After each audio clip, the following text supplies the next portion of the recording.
Salam hormat murid-murid. Sekarang kita akan masuk ke topik proses penomoran data. Okey, ini sangat penting untuk anda belajar sebab ini berkaitan dengan projek anda di tingkatan 4. Okey, sekarang pun sudah diumumkan soalannya. Okey, so ini adalah proses penomoran. Maksudnya kita akan buat single 3N and F. So maksudnya dia akan mula dengan 0 and F. 0 F di sini maksudnya 0 and F di sini maksudnya borang ataupun jadual yang belum dinormalkan. Kita panggil sebagai 0N and F ini ialah kosong, 0 sifar, bukan O. Okay, sifar. So, jadual sifar and F ini boleh berfungsi. Okay, dia boleh berfungsi.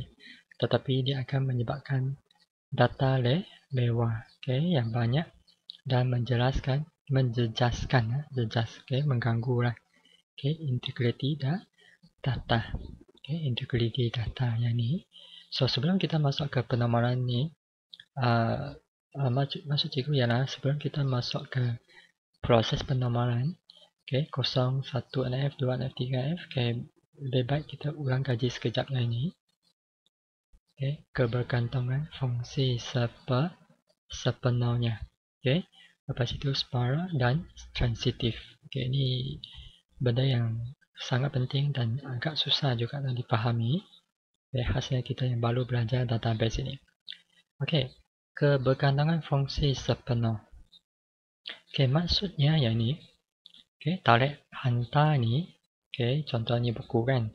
Tarik hantar ni dia bergantung kepada dua-dua kunci primer ni ataupun kunci utama ni, ya. Okey, primary key. Okey, ataupun kunci primer di sini. Ini tarik hantar bergantung kepada dua-dua ni. Itu maksudnya sepenuh lah, fungsi sepenuh.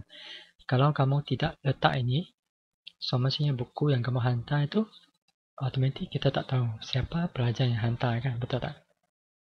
Okay, itu maksudnya sepenuh. Ataupun kamu hanya letak ID murid, buku ni tak ada. Kamu hantar buku ataupun ke database kamu buat macam ni.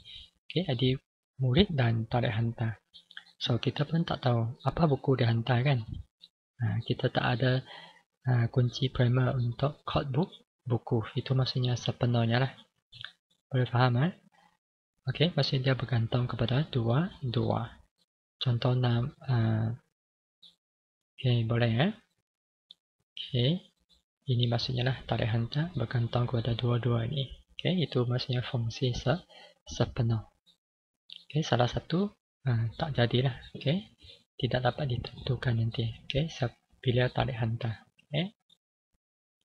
Okey, yang kedua, fungsi separa. Okey, nama buku ni, kalau tengok gambar macam ni. Okey, exam nanti kamu perlu lukis macam ni lah. Okey, nama buku ni. Okey, adakah dia bergantung pada ID murid? Tidak ada kan? Okey, ID murid tak wujud di sini. Okey, tidak bergantung sebab nama buku ni. Kalau nama kita, dia bergantung, nama pelajar bergantung kepada ID murid. Betul lah. Tapi nama buku dia bergantung kepada kod buku. Okey, kod buku lah. Okey, boleh contohnya nombor kereta dia. Okey, kereta bergantung kepada plate number kereta lah. Okey. Ini maksudnya nama buku ni bergantung kepada ataupun kita panggil dia sebagai mempunyai kebergantungan fungsi separa kepada kod buku. Okey, ini bergantung kepada dia sahaja. Itu maksudnya separa. Okey, separa. Okey, ada hash di sini. Okey, letak hash. Okey, akhir sekali transitif. Transitif dia maksudnya nama murid ini. Nama murid ini bergantung kepada nombor telefon. Okey. Tetapi dia jenis bukan kunci primer. Okey. Bukan kunci primer. Okey, biasanya kenapa kita tahu? Sebab nama murid ini dia secara umumnya kita sudah tahu. Dia unik kepada nombor telefon ni unik kepada nama pelajar, betul tak? Okey, unik. Maksudnya kita tengok nama pelajar, kita mungkin akan tahu ataupun kita tahu nombor telefonnya. Okey, biasa macam tu lah. Ataupun dia secara umum itu maksudnya transitif.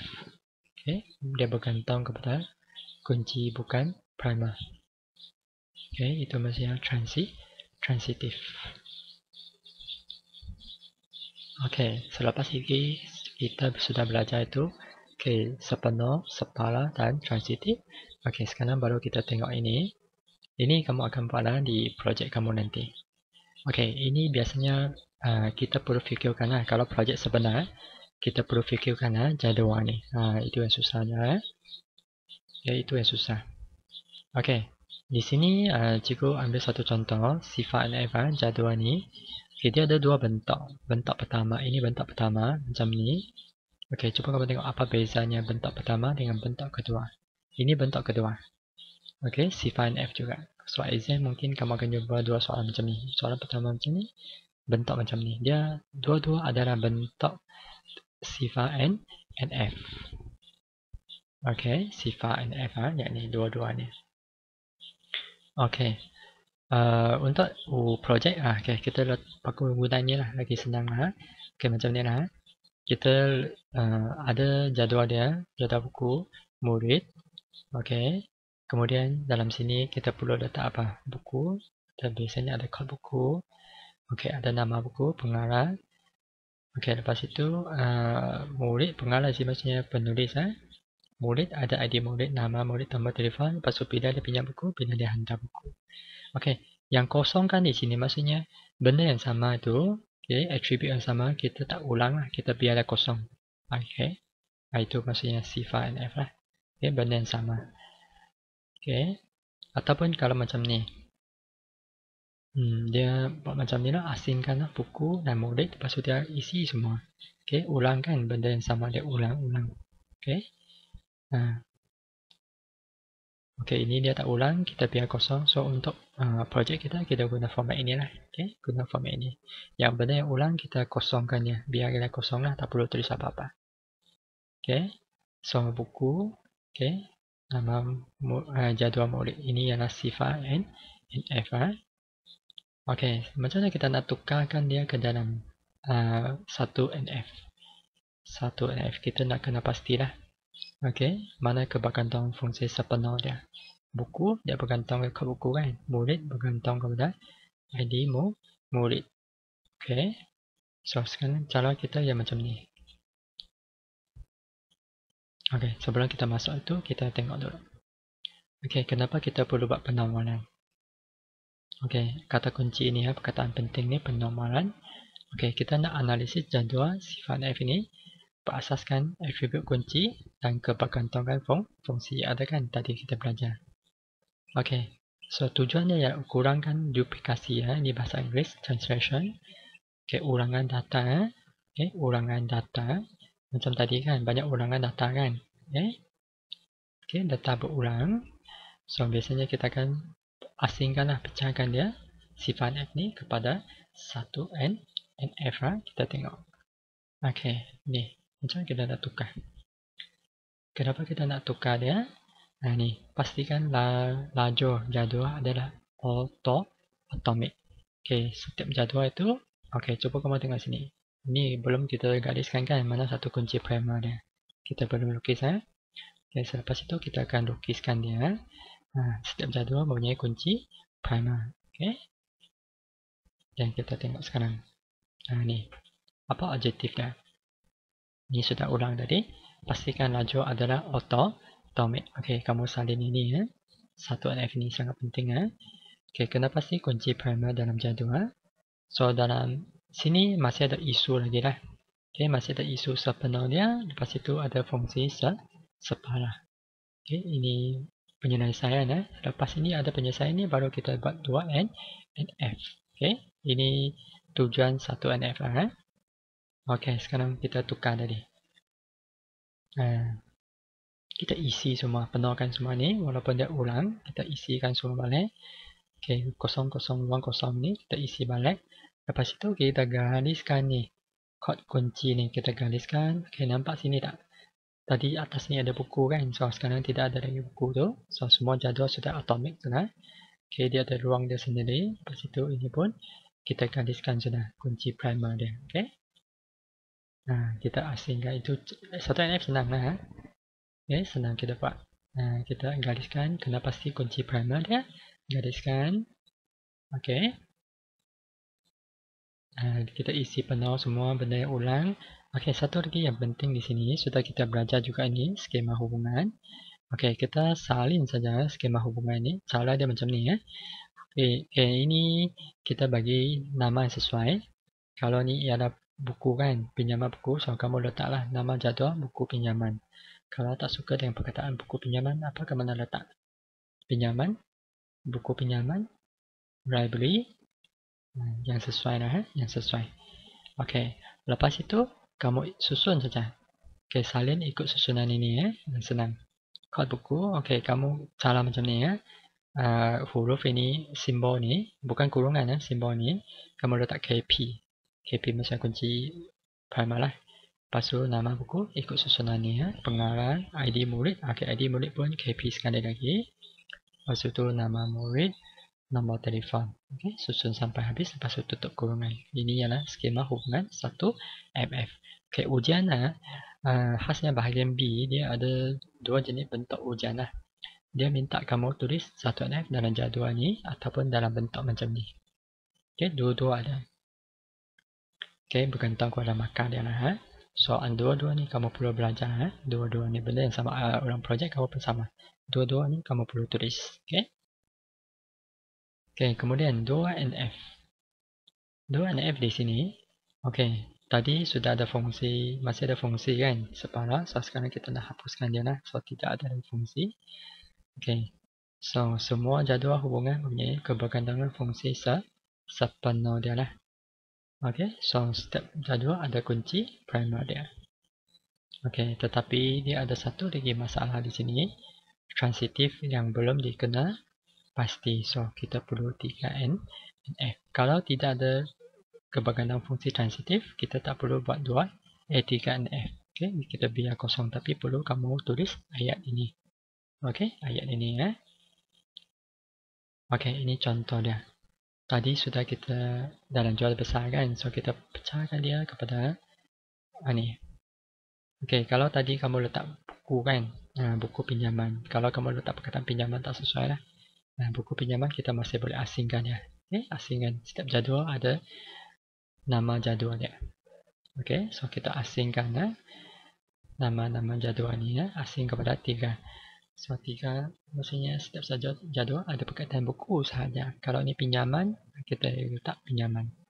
Kemudian murid, letak murid di sini. Okey, skema hubungan. Okey, sama juga. Ini kita susun ikut macam ni. Kemudian pinjaman sama juga. Kita ikut. Okey, di sini kita letak kunci asing sebab di sini sudah ada kunci primer. So, di sini kita letak kunci asing. Ini kunci asing. Okey. Sebab murid, okay, di sini ada jadual murid. Ini baru kunci primer. Di bawah sini kita baru letak kunci primer, okay. Macam ni. Boleh faham kita salin saja yang ni lah salin. Tapi kena pastilah mana satu kunci primer. Okay, ini label kan kunci primer. Ini kunci asing, kunci asing. Okay, ini kunci primer. Okay, ini yang kita belajar tadi lah. Kebergantungan fungsi sepenuh. Okay. Tarik pinjam, tarik hantar bergantung kepada dua-dua ni. Okay. Bergantung kepada dua-dua ni. Okay. Ini hubungan separa. Ini separa. Okay. Ini sepenuh. Okay. Kunci sepenuhnya. Okay. Sekarang akhir sekali. 3NF. Kita nak hapuskan kebergantungan fungsi. Tadi sudah kita belajar sini kan. Ini masalah dia. Kita perlu selesai So, kita masuk ke 3NF. Okay, so isunya tidak ada lagi isu lah. Okay, tidak ada isu apa-apa lagi lah. Tapi jangan tulis tiada isu. So, akhirnya semua jadual hubungan tidak mempunyai kebergantungan fungsi separa ataupun transitif. Okay, ayat ini salin Okay, ini dah. Mana satu transitif tadi? Okay, kita asingkan satu lagi nombor telefon. Okay, ini dia. Kunci primer. Nombor telefon kita letak KP. Okay, so nama murid bergantung kepada nombor telefon lah ini. So kita wujudkan satu lagi sini. So jadual di sini tinggal 2 ni sajalah. Okay, nama murid tak perlu letak lagi. Kita kurang 1 sudah. Okay, murid. Okay, so nombor telefon di sini. Okay, nama murid okay, letak di sini. Asingkan dua-dua ni lah sebab nama murid dengan nombor telefon adalah wujudnya kebergantungan fungsi transitif. Yang lain masih sama. Okey. Nampak sini tak? Okey. Okey, ada nampak sini ulang-ulang sebab buku dia berasingan. Okey, kalau dia buku sama, so tak perlu tulis lagi. Kita kurangkan. Okey, nampak sini murid. Okey, tadi ada 3 murid kan? 1, 2, 3. Tapi sini kita hanya letak 1 sebab dia berulang. Dalam jadual, dia tak perlu ulang lagi lah. Okey, tak perlu ulang lagi. Nombor telefon pun sama. Nama, okey, kalau ulang 3 kali, kita tak perlu salin 3 kali. Kita kurangkan jadi 1-1 cukup. Okey, 1-1 cukup. Okey, ini adalah 3 penomoran yang ketiga. Okey, itu sahaja. Sekian, terima kasih.